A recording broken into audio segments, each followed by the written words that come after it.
नचिकेत की शादी नीलिमा से हुई थी। नीलिमा के माँ बाप ने बहुत छानबीन करके नीलिमा की शादी नचिकेत के साथ फाइनल की थी। लेकिन कहते हैं ना कि कोई की छानबीन कर ले किसी के मन की कुटिलता को तो वो नहीं जा सकता। तो यही सब कुछ हुआ था नीलिमा के साथ। नीलिमा के ससुराल में उसका पति नचिकेत, सास विमला जी और एक शादीशुदा ननद स्नेहा थी। नचिकेत पूरी तरह से अपनी माँ विमला जी के बस में था और वो जैसा कहती थी वो वैसा ही करता था।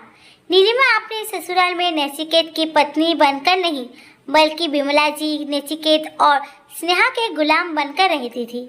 वो लोग उसे अपनी उंगलियों के इशारे पर नचाने चाहते थे। नीलिमा अपनी मजबूरी में चुपचाप सब कुछ बर्दाश्त करती थी, क्योंकि उसे पता था कि उसकी शादी में उसके माँ बाप को कितनी परेशानियों का सामना करना पड़ा है और अब वो अपने मम्मी पापा को और परेशान नहीं करना चाहती थी। इसीलिए कभी अपनी परेशानियाँ उनसे जाहिर नहीं करती थी। नीलिमा की जिंदगी ससुराल में बहुत मुश्किलों से गुजर रही थी। उसे बहुत ज़्यादा मानसिक यंत्रणा का सामना अपनी सास, अपने पति और शादीशुदा ननद स्नेहा की वजह से करना पड़ा था, जिसे वो बर्दाश्त करके मन ही मन घुटती रहती थी। उसने सोच लिया था कि शायद अब उसे जिंदगी ऐसे ही काटनी है। एक बार नीलिमा और नचिकेत के किसी फ्रेंड की शादी में गए हुए थे और उन्हें घर लौटने में काफ़ी देर हो गई थी। इसलिए नचिकेत की माँ विमला जी ने बोला, घर आते आते काफ़ी रात हो जाएगी, इस टाइम ड्राइव करना ठीक नहीं है। एक काम करो, रास्ते में ही नीलिमा का मायके पड़ता है तो तुम वहीं रुक जाओ रात में और सुबह घर वापस आना। नचिकेत ने गाड़ी नीलिमा के मायके की तरफ घुमा दी। नीलिमा तो ऐसे ही इन लोगों के व्यवहार से परेशान थी और अब उसके मन में तरह तरह की उथल पुथल चलने लगी कि पता नहीं अब उसके मायके जाकर नचिकेत कैसा व्यवहार करेगा और क्या नया बखेड़ा खड़ा कर देगा, क्योंकि इतने दिनों में वो अपने ससुराल वालों के रग रग से वाकिफ हो चुकी थी। खैर, अभी नीलिमा के मायके पहुंचने में वक्त था और नीलिमा ने फ़ोन करके घर पर बता दिया था कि हम लोग को घर लौटते हुए काफ़ी रात हो जाएगी, इसीलिए आज रात हम वहीं रुक रहेंगे। कुछ देर के बाद नचिकेत और नीलिमा के घर पहुंच चुके थे।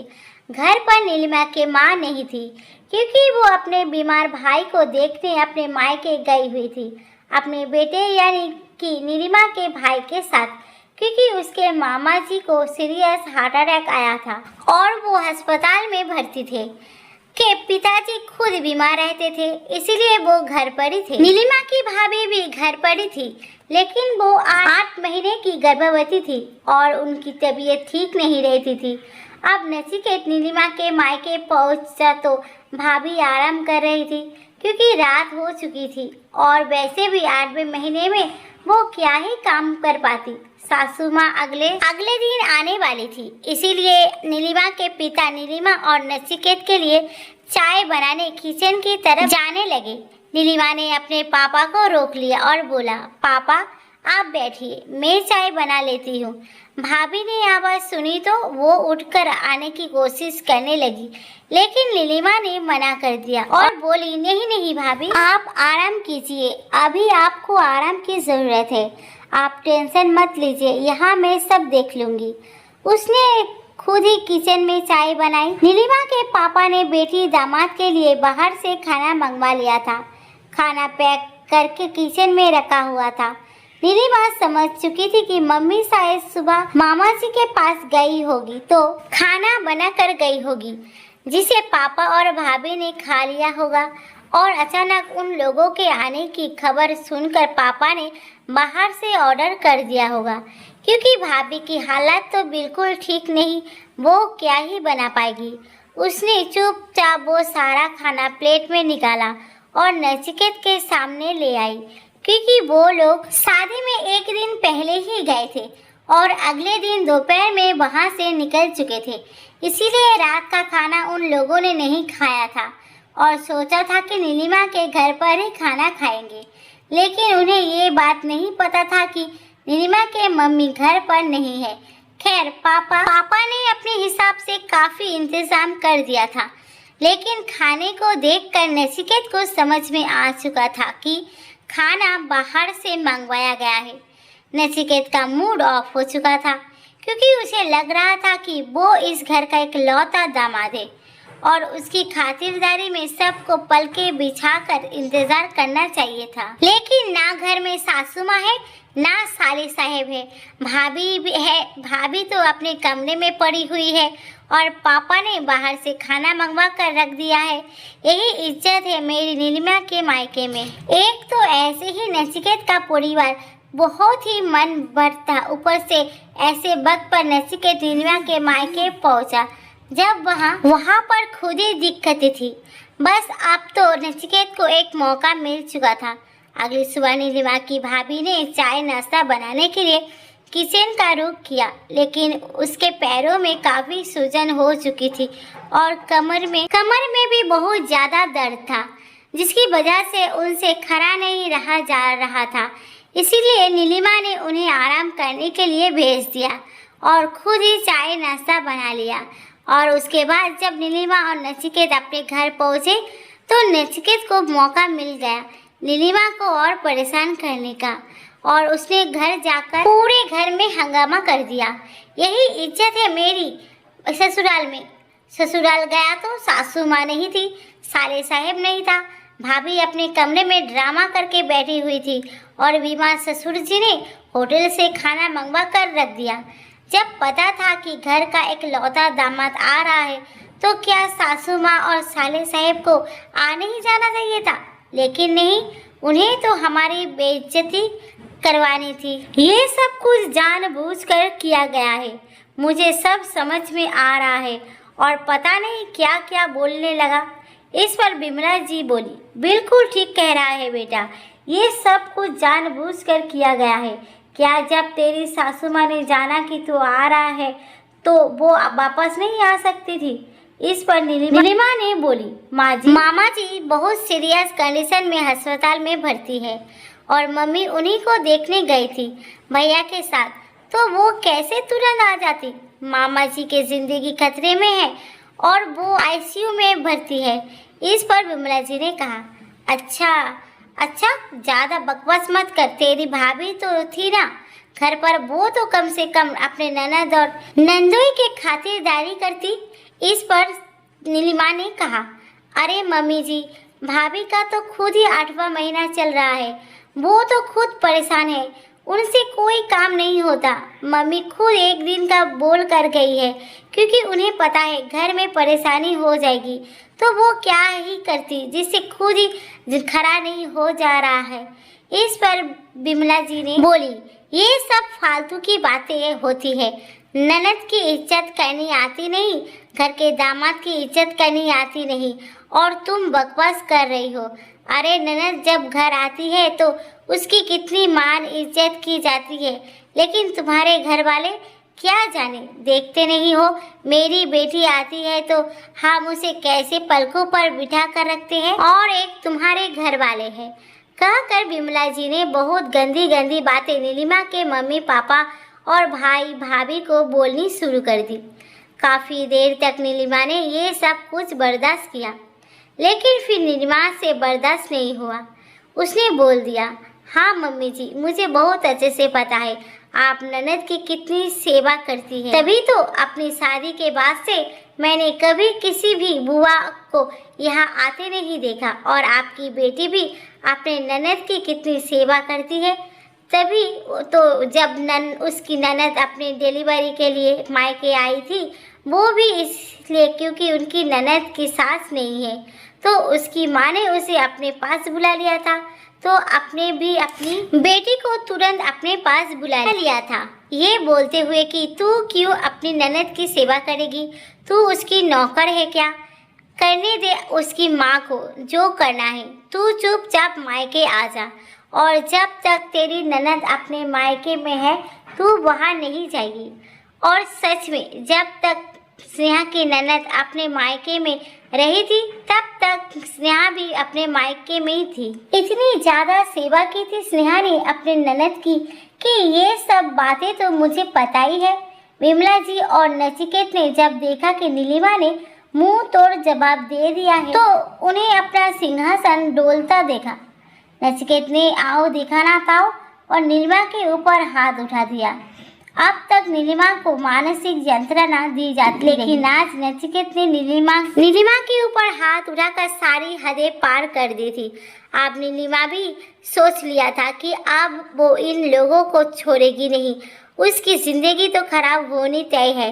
अब उसकी जिंदगी में और खराब होने के लिए बचा ही क्या है। ये लोग ना कभी सुधरे थे और ना कभी सुधरने वाले हैं, क्योंकि नीलिमा की शादी को अब 2 साल हो चुके थे, लेकिन स्थिति जैसे कि तैसे बनी हुई थी। नीलिमा ने अब कोई बड़ा कदम उठाने की सोच ली और सोच लिया था कि अगर उसकी ज़िंदगी बर्बाद होगी तो वो इन लोगों की ज़िंदगी भी बर्बाद करके रहेगी। नीलिमा के दिल से उन लोगों के लिए हाय निकलने लगी और वो चुपचाप अपने कमरे में चली गई, पर उसके दिल में आग लगी हुई थी। इधर विमला जी बहुत खुश हो रही थी, क्योंकि नचिकेत ने आज उनकी बातों में आकर नीलिमा के ऊपर हाथ भी उठा दिया था और वो उत्साहित होकर नचिकेत को बोल रही थी, बहुत अच्छा किया बेटा, इसे इसकी औकात दिखानी बहुत जरूरी थी। बहुत हवा में उड़ने लगी थी और नचिकेत भी अकड़ कर बोल रहा था, अरे माँ, इसके पर निकल आए थे, कतर दिया ना इसके पर, अब कुछ दिन शांति रहेगी। लेकिन नीलिमा शांत नहीं थी।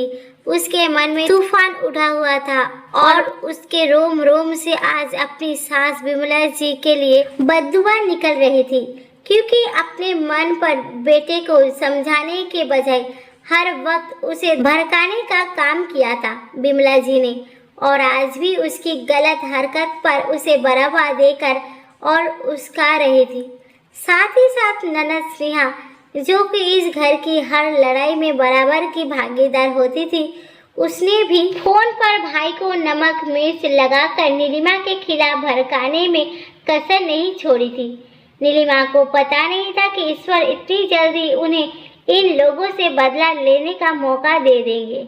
उसी रात एक विमला जी को पैरालिसिस का अटैक आया और वो अपने शरीर से लाचार हो गई। ये सब कुछ रात में हुआ था, तो किसी को कुछ पता नहीं चला। काफी देर तक वो अपने कमरे से बाहर नहीं आई, तो नचिकेत उनके कमरे में गया उन्हें देखने के लिए, और माँ की हालत देखकर उसकी चीख निकल गई। फौरन वो विमला जी को डॉक्टर के पास लेकर गया, लेकिन वो अपने शरीर से पूरी तरह से लाचार हो चुकी थी। डॉक्टर ने बोल दिया था कि अभी इन्हें ठीक होने में बहुत वक्त लगेगा, पता नहीं ये ठीक होगी भी या नहीं। रातों रात इतना सब कुछ हो गया विमला जी के साथ। नचिकेत दुखी मन से निकला, विमला जी को घर लेकर आया। स्नेहा भी अस्पताल आई थी और नचिकेत के साथ माँ को लेकर घर आ चुकी थी। अभी घर में नचिकेत और स्नेहा विमला जी को लेकर घुस ही रही थी कि देखा नीलिमा अपना सामान बांध कर कहीं जा रही है, जिसे देखकर नचिकेत बहुत जोर से चिल्लाया, तुम्हें शर्म नहीं आती? माँ की ये हालत हुई पड़ी है और तुम्हें घूमने की लगी हुई है, कहाँ जा रहे हो?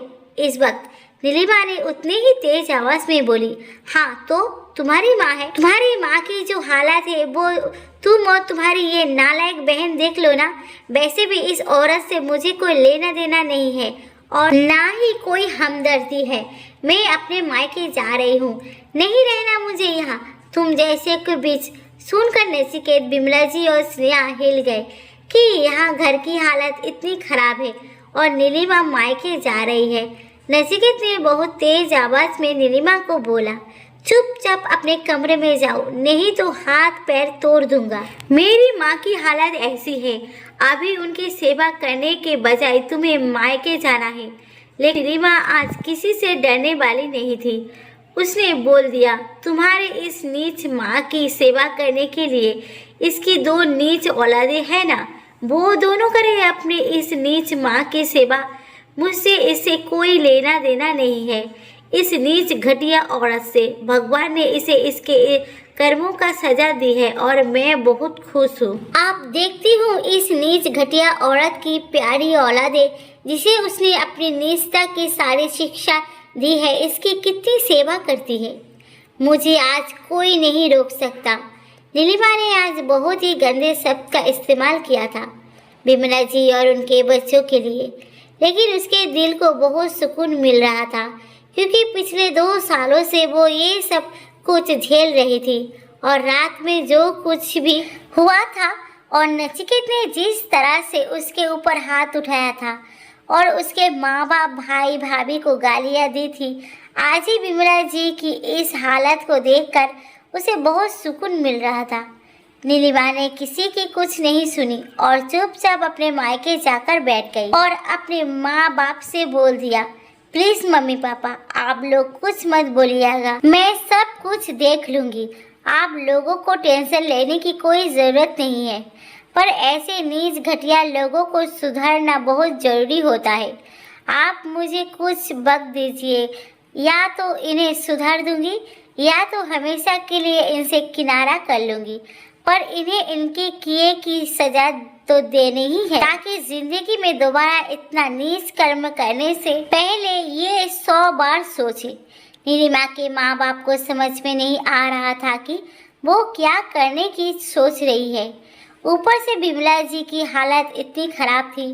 सुबह सुबह नचिकेत का फ़ोन आया और उसने नीलिमा से चुपचाप घर आने के लिए कहा, लेकिन नीलिमा ने साफ मना कर दिया तो नचिकेत खुद उसके मायके आ गया और बोलने लगा, चुपचाप घर चलो, माँ की हालत ठीक नहीं है, वो अपने कोई काम नहीं कर सकती, तुम उस घर की इकलौती बहू हो, तुम्हारा फर्ज है मेरी माँ की सेवा करना। तो नीलिमा ने साफ बोल दिया, और तुम लोगों का फर्ज के इकलौती बहू को बेइज्जत की गालियाँ देना, मारना और उसके माँ बाप भाई भाभी को गालियाँ देना, जो करना है मैं उस घर में नहीं जाने वाली। क्यों, तुम्हारी प्यारी बहन स्नेहा है ना, जिसके लिए तुम्हारी माँ जान देती है, वो कर ले अपनी माँ की सेवा। तुम हो ना जिसके लिए तुम्हारी माँ जान देती है और गलत बातें सिखाती है, अपनी बीवी के ऊपर हाथ उठाने के लिए उस्काती है, जाकर कर लो अपनी माँ की सेवा। मुझसे क्यों उम्मीद कर रहे हो? तुम्हारी माँ जिए चाहे मरे, मुझे रत्ती भर भी फर्क नहीं पड़ता। ये सुनकर नचिकेत ने दोबारा नीलिमा के ऊपर हाथ उठाने की कोशिश की, लेकिन नीलिमा ने उसका हाथ पकड़ लिया और बहुत जोर से धक्का दे दिया और बोली, सोचना भी मत, नहीं तो इतने जूते मारूंगी कि दिमाग यहीं पर ठिकाने आ जाएगा और पुलिस के डंडे पर पाऊंगी वो अलग। सुनकर नचिकेत को यकीन नहीं हुआ कि नीलिमा ऐसा जवाब दे सकती है। चले जाओ यहाँ से, मैं किसी भी कीमत पर वहाँ नहीं आऊँगी। नचिकेत तो नीलिमा से ऐसे जवाब की उम्मीद नहीं थी, लेकिन नीलिमा ने इन लोगों को सबक सिखाने की ठान ली थी, क्योंकि उसे बहुत अच्छे से पता था कि ये दोनों भाई बहन दोनों में से कोई भी अपनी माँ की सेवा करने वाले हैं नहीं। और स्नेहा तो हालत का अंदाजा लगते ही तुरंत ससुराल भाग गई होगी। बहुत अच्छे से जानती है नीलिमा उसको। और नचिकेत वो अपनी नौकरी देखेगा या घर में माँ को देखेगा। नीलिमा ने खाली हाथ नचिकेत को वहाँ से लौटा दिया। नीलिमा के दिल को बहुत सुकून मिल रहा था, क्योंकि उसे पता था आज ससुराल वालों को उसकी सबसे ज़्यादा ज़रूरत है और आज वो उनके किसी काम नहीं आने वाली। भले ही इसका परिणाम जो भी हो, वो सब कुछ झेलने को तैयार थी।